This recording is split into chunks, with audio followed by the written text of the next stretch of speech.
parang, yun nga, nakikita niya yung foreign policy is patungo nga doon sa pag-rise ng tension and baka nga mauwi sa gera. Your comment on that, because you're saying kanina, sir, na this is the time that we have to be united and support the president with his decision. But on the other side, there are other lawmakers na urging the AFP to withdraw the support from the president.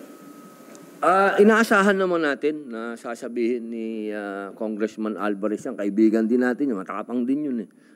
Pero siyempre, kanya-kanyang point of view yun. Pero hindi ganun na, wala na mangyayari sa bayan natin kung ganito tayo na tuwing merong gusto natin palitan yung presidente, tapos na tayo doon.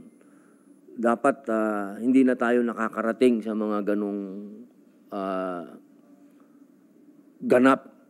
Kasi hindi yung makakatulong sa ekonomiya, hindi yung makakatulong sa lahat